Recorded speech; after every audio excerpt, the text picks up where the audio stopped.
Covalent character in, and the most typical example is aluminium chloride, both हो गया उसके साथ। फिर दूसरा कॉन्सेप्ट क्या है, there is some ionic character in, ionic character in what, covalent bonds. अच्छा, इस ionic character in covalent bonds के लिए मैंने आपको क्या समझाने की कोशिश की, मैंने कहा जी पहली एग्जांपल क्या लीजिए, हाइड्रोजन क्लोराइड की मिसाल ले ली हमने, ठीक है। हाइड्रोजन क्लोराइड की मिसाल में हमने कहा क्या मुसीबत चल रही है, अनइक्वल नंबर ऑफ प्रोटॉन्स है किसमें, हाइड्रोजन और बॉन्डिंग न्यूक्लियर हाइड्रोजन क्लोराइड में, जिसको हम हेट्रो न्यूक्लियर मॉलिक्यूल कहते हैं। जिस वजह से होता क्या है, the shared pair of electron is what, is unequally distributed या अट्रैक्टेड, दैट डेवलप्स क्या, polarity in the bond. Polarity का मतलब क्या होता है, नॉर्थ पोल साउथ पोल नहीं, चार्जेस वाला सीन, मतलब इलेक्ट्रिकल पोलैरिटी क्या होती है, एक तरफ पॉजिटिविटी एक तरफ, मतलब जैसा ना जमीन पे भी पोल्स हैं, जमीन के ऊपर कौन से पोल्स हैं, मैग्नेटिक पोल्स हैं। मैग्नेटिज्म का एक सेपरेशन है कि इधर एक तरफ मैग्नेटिज्म का नॉर्थ है, दूसरी तरफ मैग्नेटिज्म का। लेकिन यहां मॉलिक्यूल में क्या होता है, जब इलेक्ट्रॉन पेयर को आप अनइवनली डिस्ट्रीब्यूट करते हैं तो इलेक्ट्रॉन जिस तरफ जाता है वो तरफ क्या हो जाती है, वो नेगेटिव हो जाती है, जिससे दूर जाता है वो क्या हो जाती है, वो पॉजिटिव हो जाती है। तो हम जो पोलैरिटी की बात कर रहे हैं, इलेक्ट्रिकल पोलैरिटी की बात कर रहे हैं जी।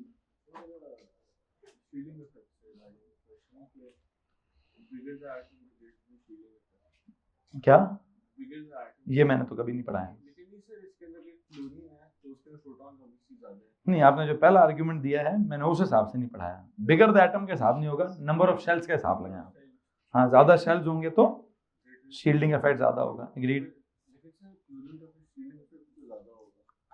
अच्छा, एक काम करते हैं, अगर आप इस तरह से चाहते हैं तो आई थिंक मुझे इलेक्ट्रोनेगेटिविटी का ना पूरा एक टॉपिक डेवलप करना पड़ेगा, उसका एक ट्रेंड डेवलप करना पड़ेगा, अलोंग द पीरियड भी डेवलप करना पड़ेगा, डाउन द ग्रुप भी डेवलप करना पड़ेगा, उसमें मैं इन्वॉल्व कर दूंगा, उसमें मैं शील्डिंग इफेक्ट को भी इन्वॉल्व कर दूंगा और प्रोटॉन नंबर को भी इन्वॉल्व कर दूंगा। तो देख लूंगा कि इन दिस इलेक्ट्रोनेगेटिविटी वाला केस क्या चीज ज्यादा प्रोमिनेंट फैक्टर है। आपने ये ट्रेंड्स पढ़े हैं, आई थिंक एटम के साइज के लिए पढ़े हैं, या आयनिक साइज के लिए पढ़े हैं, या आयनाइजेशन एनर्जी के लिए पढ़े हैं। उस केस में शायद आपने शील्डिंग इफेक्ट को एक पर्टिकुलर सिग्निफिकेंस दी है, अलोंग द पीरियड नहीं दी तो चेंज होता ही नहीं है, डाउन द ग्रुप दी है। तो देखते हैं कि मैंने भी इस बात को कैसे लेके चलना है और कैसे नहीं लेके चलना। जी बता। हाँ, मैंने आपको टेस्ट की प्रॉब्लम्स करा दी। क्यों, टेस्ट दिए वापस? मेरे पास नहीं होता है, मैं एक दफ़ा देता हूँ, उसके बाद उधर होते हैं कहीं ना कहीं, क्लास के एंड पे ढूंढ लीजिएगा। मुझे सब ये बताइए, टेस्ट की प्रॉब्लम्स क्यों नहीं कराई? आंसर की भेजी मैंने, खुद करो। हाँ, खुद करो हैं, हाँ तो खुद करो। मैं सॉरी भैया, मतलब इतनी डिटेल से पढ़ा रहा हूँ, अलीफ अलीफ करके पढ़ा रहा हूँ, आंसर की भेज दी है, कल दे दूंगा उसको 5-1 मिनट। बहुत ही कोई ज़रूरी सवाल हुआ ना, वो ढूंढ के निकालिएगा, मुझसे कॉमन सवाल मत ढूंढ के निकालिएगा वहाँ पे। जो आपने कहा इलेक्ट्रोनेगेटिविटी के सीक्वेंस का या ट्रेंड का, तो मैं देख लूंगा, अभी मैं उधर ही चला जाता हूँ, अपने टॉपिक को लेकर वहीं चला जाता हूँ, देखते हैं क्या डेवलप होता है। आपने जो नोट्स में आखिरी लाइन लिखी हुई है, मुझे लगता है वो क्या लिखा हुआ है, वो आपने यही लिखा हुआ है कि जी क्या होता है, due to which electronic cloud is unevenly या unsymmetrically distributed, that develops a polarity in the bond that makes the molecule polar। and उसके पोलर होने का मतलब क्या है, एक तरफ पार्शियल नेगेटिव डेवलप हो जाना, दूसरी तरफ पार्शियल पॉजिटिव का डेवलप हो जाना, ये इसको आप क्या कहते हैं, दैट इज क्या, ionic character in the covalent bond. ये जुमला कहकर आपने कहानी वाइंड अप कर दी थी लास्ट किसी लेक्चर में। अब ये जो अनइक्वल डिस्ट्रीब्यूशन है, जो मैंने आपको इनिशियली सिर्फ किससे रिलेट कर दी, मैं चूंकि वो प्रोटॉन नंबर मैंने कहा ऑर्डिनरी अंडरस्टैंडिंग दे रहा था, तो मैंने कहा एक का प्रोटॉन नंबर छोटा है, एक का प्रोटॉन नंबर ज्यादा है, एक के पास ताकत कम है, एक के पास ताकत ज्यादा है, एक ने ज्यादा, वो करते करते मैंने टॉपिक खत्म कर दिया। अब मुझे लगता है कि मेरी स्पेसिफिकेशंस क्या कहती हैं, कहती भाईजान इस पूरे टॉपिक को कैसे समझाओ, इस पूरे टॉपिक को इलेक्ट्रोनेगेटिविटी से समझाओ। तो मैं एक लाइन लिखवाना चाहता हूं, उस लाइन के बाद में इलेक्ट्रोनेगेटिविटी पर आ जाऊंगा। जुमला क्या लिखिए, लिखिए जी, the ionic character in covalent bonds is due to क्या, is due to electronegativity difference between the bonded atoms। क्या लिखें जी, the ionic character in covalent bonds is actually due to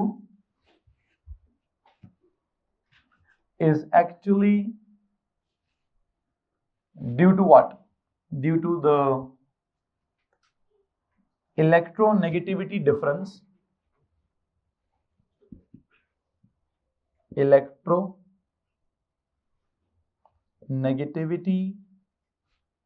difference between the bonding atoms या bonded nuclei, between the bonding atoms। Okay, ये जुमला लिखने के बाद आज के लेक्चर में नई टर्म डेवलप हो जाएगी। क्या जनाब साहब, इलेक्ट्रोनेगेटिविटी। लो जी, वैसे तो इसका लफ्जी तर्जुमा क्या है, इलेक्ट्रो मतलब इलेक्ट्रॉन, नेगेटिविटी मतलब नेगेटिविटी, इलेक्ट्रॉन नेगेटिव होता है, electronegativity.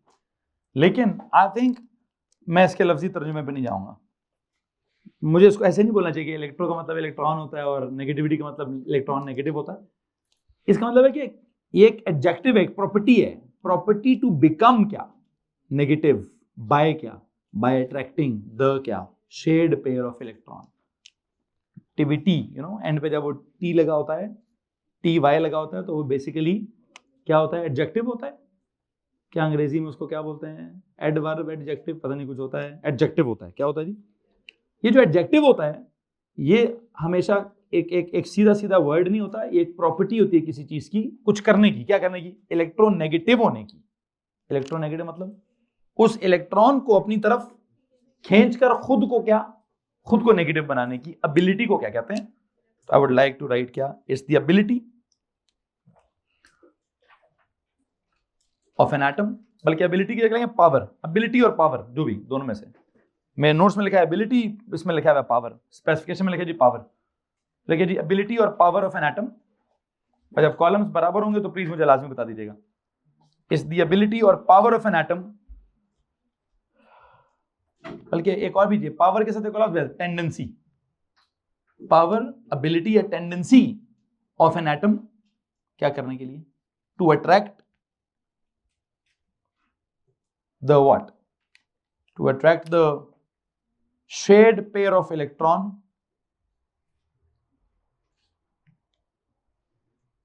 to attract the shared pair of क्या, shared pair of क्या लिखा है जनाब, to attract the shared pair of electron towards itself।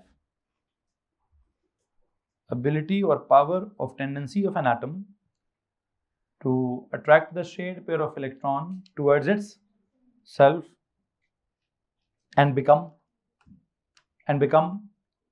partially negative, and become negative to any extent, and become negative to any extent।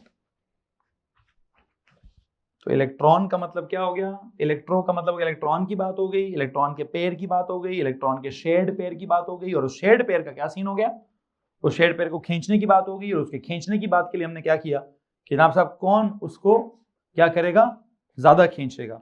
वैसे एक बात बताऊं, अगर मैं स्पेसिफिकेशंस देखूं ना, तो उसने शेड पेयर की बात नहीं की, उसने क्या है, power of an atom to attract electrons to itself. तो काम करें जरा, शेड को ब्रैकेट में लिख दें। मैं तो इसकी एग्जांपल स्पेसिफिकली वो मॉलिक्यूल की एग्जांपल दे रहा हूं, मैं तो प्योरली कोवेलेंट बॉन्ड में जाके एग्जांपल दे रहा हूं। वो कहता है भाई तू पहले इलेक्ट्रोनेगेटिविटी समझाओ, कोवेलेंट बॉन्ड में जाके उसको कौन ज्यादा खींचेगा वो बात की बात है, क्योंकि मैं तो टॉपिक में रखे है आयनिक कैरेक्टर इन कोवेलेंट बॉन्ड्स, तो मैं तो एग्जांपल ही स्पेसिफिकली क्या दे रहा हूं कि कोवेलेंट बॉन्ड बना हुआ है, उस बॉन्ड के बीच में से उस बॉन्ड पेयर को या उस शेड पेयर को कौन ज्यादा खींचेगा, जिसकी ज्यादा इलेक्ट्रोनेगेटिविटी होगी। तो मैं इसलिए वो एग्जांपल दे रहा हूं, अदरवाइज वो कहता है भाई अकेले एटम की भी इलेक्ट्रोनेगेटिविटी होती है, अपने इलेक्ट्रॉन्स को कौन ज्यादा खींचेगा, ये भी एक कॉन्सेप्ट होता है।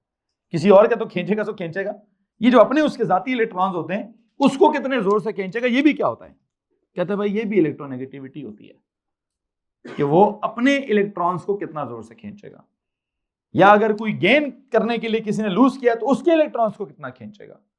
तीसरे लेवल पर क्या बारी आएगी, किसी ने शेड कर लिया तो शेड को कितना खींचेगा। इसलिए कहता है शेड की बात को बल्कि काम करें, ब्रैकेट को काट भी दें। ये तो मैं बहुत स्पेसिफिकली, हाँ जनरली मैं शेड की बात नहीं करूंगा। तो क्या जुमला बनता है, ability of an atom to attract the, shared को छोड़ के पढ़ें, ability of an atom to attract the pair of क्या, इलेक्ट्रॉन टुवर्ड्स क्या, towards itself.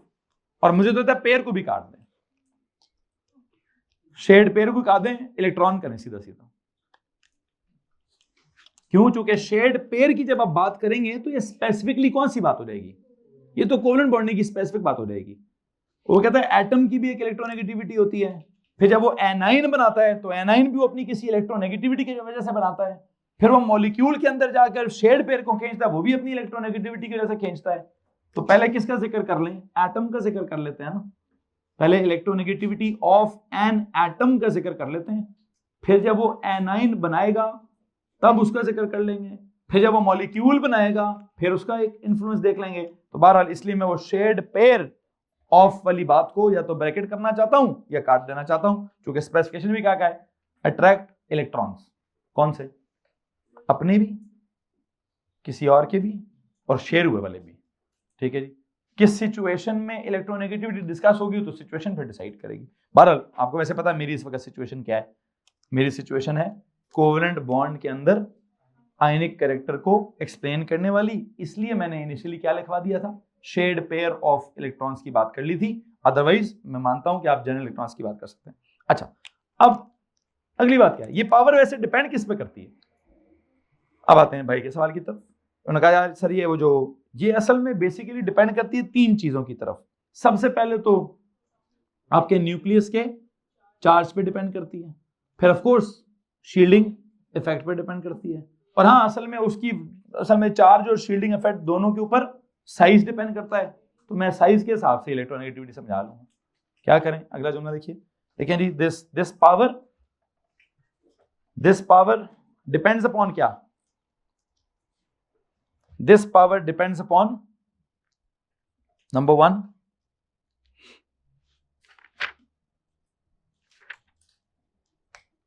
Nuclear charge, number 2 क्या, शील्डिंग इफेक्ट, नंबर 3 क्या, atomic radius. This power depends upon nuclear charge, basically तो nuclear charge और शील्डिंग इफेक्ट ही कहना चाहिए मुझे। मैं एटॉमिक रेडियस क्यों कह रहा हूं, क्योंकि वो जवाब बनाते हुए पहले मैं न्यूक्लियर चार्ज का जिक्र करूंगा, फिर मैं शील्डिंग इफेक्ट का जिक्र करूंगा, उन दोनों की वजह से साइज का जिक्र करूंगा, मैं फिर साइज के बाद अगली बात समझा दूंगा। ठीक है, कैसे जुमले होने चाहिए। पहला जुमला लिखिए जी, ये जो किसके साथ रिलेटेड, न्यूक्लियर चार्ज। बताएं क्या होगा, न्यूक्लियर चार्ज ज्यादा हो तो सर ऑफ कोर्स उसकी इलेक्ट्रोनेगेटिविटी ज्यादा होगी। तो पहला जुमला क्या लिखेंगे आप, देखिए जी, greater the nuclear charge greater the electronegativity, greater the nuclear charge greater the electronegativity.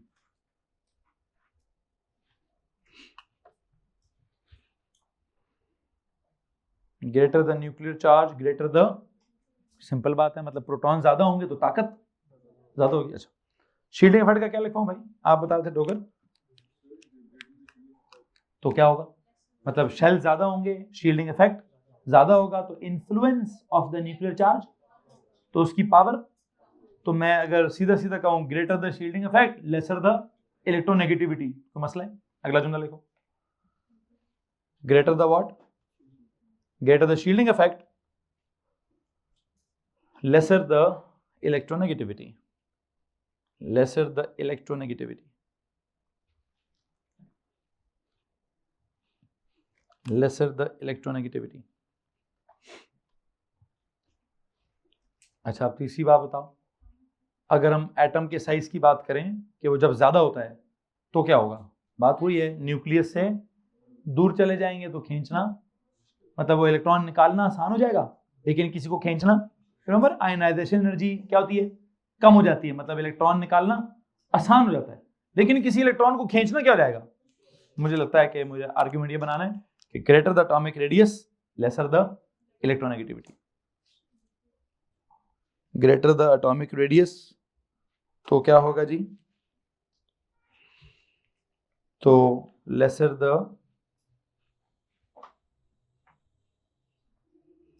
What?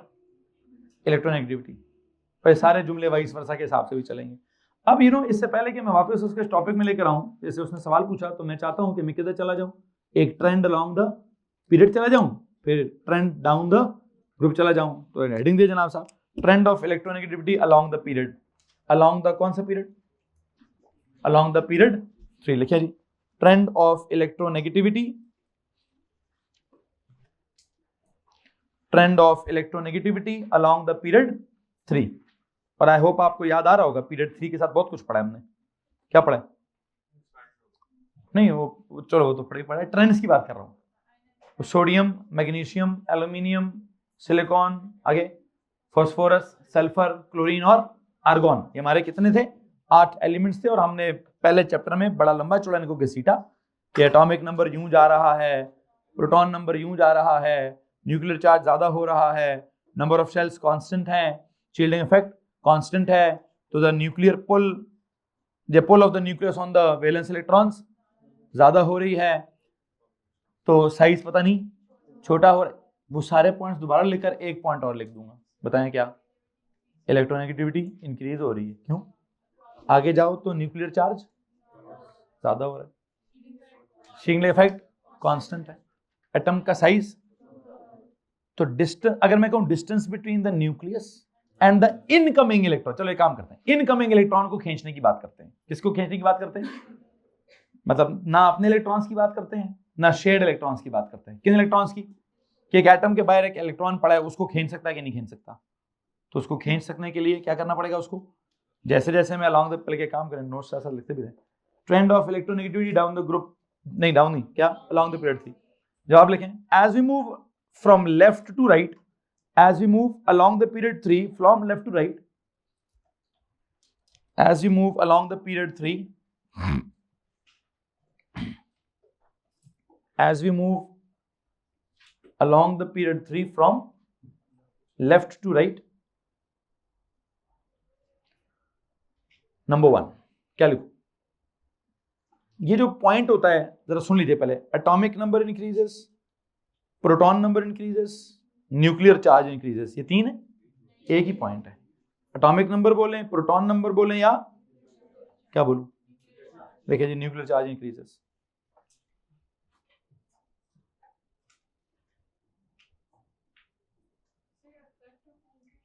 वो मैं एंड पे जाके कह दूंगा।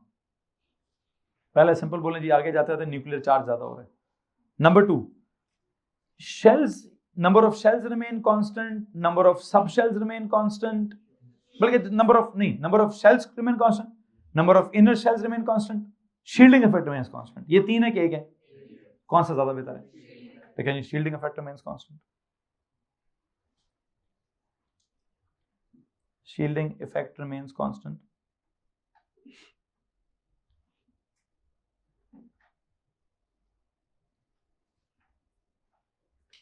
इन दोनों बातों की वजह से वो जो effect of the nuclear charge होता है, क्या बोलूं उसको?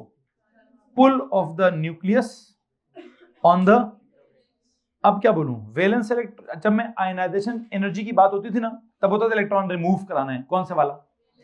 तो इसलिए हम वैलेंस इलेक्ट्रॉन का जिक्र करते थे। अब मैं किसका जिक्र करूं? आप ऐसे तीनों जिक्र कर सकते हैं। मतलब वो pull of the nucleus over the valence electrons, over the incoming electrons, या over the shared pair of electron, जो जिस मर्जी का जिक्र करें। मतलब वैलेंस इलेक्ट्रॉन, अपने एटम के वैलेंस इलेक्ट्रॉन की बात भी हो सकती है, किसी बाहर वाले से उसने गेन करना है, उस इलेक्ट्रॉन को खींचने की बात भी हो सकती है। मैं तीनों करना चाहता हूं। I would like to write, क्या लिखें? पुल ऑफ द न्यूक्लियस,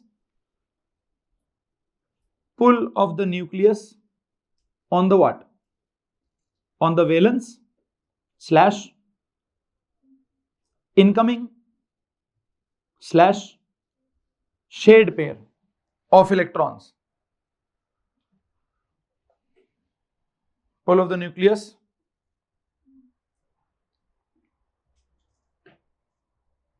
अच्छा तो क्या होगा भाई, अगर पुल कम हो गई तो सॉरी क्या होगी, पुल क्या लिखा जी, ज्यादा लिखिए, pull of the nucleus on the valence या इनकमिंग या shared pair of electron increases, if it increases please tell me क्या होगा, इलेक्ट्रोनेगेटिविटी इंक्रीजेस। हाँ साइज का ना एक काम करें, पहले 2 पॉइंट्स का साइज भी मेंशन कर दें। पहला पॉइंट क्या था जी, न्यूक्लियर चार्ज इंक्रीजेस, दूसरा शील्डिंग इफेक्ट कांस्टेंट, तीसरा लिखें रेडियस व्हाट, रेडियस को क्या बोलूं, असल में पहले 2 पॉइंट्स का मतलब यही है, रेडियस डिक्रीजेस। मुझे लगता है पहले 2 पॉइंट्स लिखेंगे तो रेडियस लिखने की जरूरत नहीं है, और रेडियस लिखेंगे तो पहले 2 पॉइंट्स लिखने की जरूरत नहीं है। ये तो आपको नंबर डिसाइड करेंगे यार कि कितने नंबर हैं तो कितनी कहानी लिखनी है, कितनी कहानी नहीं लिखनी। बहरहाल नंबर्स डिसाइड करेंगे हम क्या लिखेंगे क्या नहीं। आई थिंक आप ऊपर की मेंशन कर दें, रेडियस भी क्या हो रहा है, रेडियस क्या हो रहा है, डिक्रीज हो रहा है। और मैं रेडियस को डिक्रीज करने के बाद कहूंगा जी हाँ क्या हो गया, पुल ऑफ द न्यूक्लियस। असल में पता मसला क्या है, ये पुल ऑफ द न्यूक्लियस के ज्यादा होने की वजह से ही क्या होता है, साइज छोटा होता है। तो मैं साइज पहले लिखूंगी, साइज बाद में लिखूं, मैं तो चला गया आंसर पर, मैंने तो कह दी कि पुल ऑफ द न्यूक्लियस क्या होगी, ज्यादा होगी, तो मैं साइज लिखूं ना लिखूं, मुझे पता चल गया इलेक्ट्रोनेगेटिविटी ज्यादा होगी। तो साइज मेंशन करना आई थिंक एक एक्स्ट्रा मार्क के लिए होगी बात। मैं साइज के बगैर भी अपना पूरा आंसर कंपोज कर चुका हूं कि न्यूक्लियर चार्ज क्या हो गया, ज्यादा हो गया, शील्डिंग इफेक्ट कांस्टेंट हो गया। असल में सवाल अक्सर क्या आता है, this is one different question कि अलोंग द पीरियड साइज को क्या होगा, उसके लिए भी पहले 2 पॉइंट्स ही लिखूंगा मैं। दिस इज अनदर क्वेश्चन कि आयनाइजेशन एनर्जी को क्या होगा, दिस इज अनदर क्वेश्चन कि इलेक्ट्रो नेगेटिविटी को क्या होगा। हाँ इन सब सवालों में पहले 2 पॉइंट्स कॉमन है, nuclear charge along the period increase होगा, shielding effect along the period एक जैसा रहेगा, न्यूक्लियस का पुल ऑन द व्हाट, अब ऑन द वैलेंस इलेक्ट्रॉन कहते हो कि वो इंक्रीज करेगा, तो उसकी वजह से एटम का रेडियस भी छोटा होता है, उसकी वजह से आयनाइजेशन एनर्जी ज्यादा होती है, उस वजह से इलेक्ट्रोनेगेटिविटी भी। बल्कि काम करता हूं, पता नोट्स क्या होने चाहिए, पहला नोट्स होना चाहिए किसके हवाले से, न्यूक्लियर चार्ज व्हाट इंक्रीजेस, दूसरा शील्डिंग इफेक्ट व्हाट कांस्टेंट, तीसरा pull of the what, pull of nucleus on क्या, on whatever, on the valence electrons what increase. इसकी वजह से पहला इफेक्ट क्या है, एटॉमिक रेडियस, इसी की वजह से दूसरा इफेक्ट क्या है, इंक्रीजेस, इसी की वजह से तीसरा इफेक्ट क्या है, इलेक्ट्रोनेगेटिविटी इंक्रीजेस। मतलब वो सवाल क्या है जी बताओ एटॉमिक रेडियस कम क्यों होता है, यही 3 जवाब देने हैं। वो कहेगा भाई आयनाइजेशन एनर्जी ज्यादा क्यों होती है, यही 3 जवाब देने हैं। वो कहेगा भाई इलेक्ट्रोनेगेटिविटी ज्यादा क्यों होती है, तब भी वही 3 ऊपर वाले जवाब देने हैं। तो ये फैक्टर्स नहीं है, ये क्या है, ये उसके रिजल्ट्स हैं। मतलब इन 3 बातों की, इन 2 बातों की वजह से ये बात है, इस बात की वजह से ये बात है, इसी बात की वजह से ये बात है, इसी बात की वजह से, आई थिंक जो मैं समझाना चाहता हूं मैं समझा चुका हूं। ठीक है, तो I think don't take this as the factor, take these 2 as the factor और their resultant is this line, this is the actual answer. हाँ इस फैक्टर का ये इन्फ्लुएंस है, या इस फैक्टर का ये इन्फ्लुएंस है, या इस फैक्टर का ये इन्फ्लुएंस है। किसी के पास कोई सवाल है तो हाथ खड़ा करें। एनीवन? ओके। सो जैसे जैसे हम, अच्छा वैसे बात तो बताएं, एंड रिजल्ट क्या निकले, आगे जाओ तो इलेक्ट्रोनेगेटिविटी, तो इसका मतलब किसी भी पीरियड के स्टार्ट में क्या होता है, सबसे कम इलेक्ट्रोनेगेटिविटी, एंड पे क्या होता है। तो मेटल्स के बारे में क्या करूं, metals are least electronegative, non metals are most electro. आपको एक बात पता है, metals are never electronegative, they are actually electropositive. वो गेन करना ही नहीं चाहते, कहते भाई हम तो इस दौड़ में थे ही नहीं, हम तो इलेक्ट्रोपॉजिटिव हैं, हम क्या है, हम तो लूज करना चाहते हैं, हम तो क्या बनाना चाहते हैं, कैटाइन, यू नो। तो एक काम करें, वैसे इस आर्ग्यूमेंट को क्लोज करके एक जुमला लिखें, metals R G, noble gas को तो खाते ही नहीं है, वैसे तो मैं उसको डिस्कस नहीं करना चाहता उनकी, अगर आप एटम के हिसाब से इलेक्ट्रोनेगेटिविटी चेक करेंगे तो बहुत ज्यादा होगी। ठीक है, मैं इस वक्त जो बात करें तो मैं मेटल्स और नॉन मेटल्स तक ही रहना चाहता हूं। कि मेटल्स के बारे में क्या बोलूं, देखिए जी वो भी ऐसे ही है, वो भी यही चीज है, वो भी ऑलमोस्ट ऐसे ही है। इलेक्ट्रोनेगेटिविटी और इलेक्ट्रॉन अफिनिटी बहन भाई हैं, एक जैसा ट्रेंड है, एक जैसा मतलब है, नॉट एग्जैक्टली। A2 में पढ़ूंगा इलेक्ट्रोनेगेटिव, इलेक्ट्रॉन अफिनिटी का एग्जैक्ट मीनिंग क्या है। इलेक्ट्रोनेगेटिविटी अभी है, इलेक्ट्रॉन अफिनिटी अगले किसी लेवल में। क्या लिखवा रहा था? Metals are less electronegative whereas non-metals are more electronegative. Metals are, चूंकि मेटल्स लेफ्ट पर हैं, आगे जा रहे हैं, तो नॉन मेटल्स आते हैं ना, ठीक है। बल्कि एक और बात भी है, इसी जवाब में एक और जवाब होता है कि आगे आगे जाओ तो इलेक्ट्रॉन गेन करने वाला कैरेक्टर ज्यादा होगा, इलेक्ट्रॉन लूज करने वाला कैरेक्टर कम, मतलब मेटालिक कैरेक्टर कम होता जाएगा, नॉन मेटालिक कैरेक्टर इंक्रीज हो जाएगा। तो जिसको मैंने उल्टा करके लिख दिया क्या, कि metals are less electronegative, non metals are more electronegative. वैसे मुझे क्या कहना चाहिए था, एटॉमिक एनर्जी कम हो गया, आयनाइजेशन एनर्जी ज्यादा हो गई, इलेक्ट्रॉन नेगेटिविटी भी ज्यादा हो गई, इलेक्ट्रॉन लूज कराना मुश्किल हो गया। इधर देखो, ये ज्यादा होगा तो क्या होगा, इलेक्ट्रॉन लूज कराना मुश्किल हो जाएगा, तो मेटालिक कैरेक्टर मतलब लूज करने की एबिलिटी कम हो जाएगी, तो मेटालिक कैरेक्टर कम हो जाएगा। इलेक्ट्रॉन गेन करने की ताकत ज्यादा हो जाएगी, तो गेन करने की ताकत ज्यादा मतलब नॉन मेटालिक ताकत, तो नॉन मेटालिक बिहेवियर। तो पीरियड में शुरू वाले क्या होते हैं, तो एंड वाले क्या होते हैं। आई थिंक इसका मतलब ये है कि लूज करने की एबिलिटी उसको बोलते हैं, बल्कि जो भी है लिख दिए, जो लिखना था लिख दिए। कुछ सवाल है तो पूछो भाई, एनीवन। अब ये तो सवाल वाले पे डिपेंड करता है कि उसने आपसे क्या पूछना है और आप उसका जवाब कैसे कंपोज करना चाहेंगे। आर्ग्यूमेंट्स तो बेसिक सारे के सारे वही हैं जी। नहीं नहीं नहीं नहीं, मैं कोई इक्वेशन नहीं बनाऊंगा, फिजिक्स थोड़ी पढ़ा रहा हूँ। फिजिक्स होती तो कोई इक्वेशन होती। कॉन्सेप्ट ही अलग है। ये लूज करने की एनर्जी को बोलते हैं, वो गेन करने की ताकत को बोलते हैं। गेन करते वक्त जो एनर्जी होती है उसको इलेक्ट्रोनेगेटिविटी नहीं बोलते हैं। एक बात बड़ी इंपॉर्टेंट है यार, इसमें और इसमें एक टेक्निकल फर्क क्या है। ये द अमाउंट ऑफ एनर्जी है टू क्या, टू रिमूव द इलेक्ट्रॉन। ये द अमाउंट ऑफ एनर्जी नहीं है, ये द अमाउंट ऑफ एबिलिटी है। हाँ, इसको भी अगर आपने अमाउंट ऑफ एनर्जी बना दिया तो जो आपने पुत्र लफ्ज क्या बोला था, इलेक्ट्रॉन अफिनिटी। तो इसका एक और जो भाई है वो कौन है, इलेक्ट्रॉन। फिर वो भी एनर्जी, ये भी एनर्जी। हाँ, उनका बीच में कुछ साइंस बनाऊंगा मैं। अभी this is energy, this is not energy, this is in kilo joules per mole, this is not in any joules per mole, this is not in any units. इसकी यूनिट ही नहीं है, इसकी यूनिट है, वो क्वालिटेटिव है। क्या है जनाब साहब, खैर बहरहाल वो कितना क्वालिटेटिव है कितना नहीं है, इसके ऊपर हम नेक्स्ट लेक्चर में डिस्कशन करेंगे। ठीक है जनाब साहब, दैट्स इट।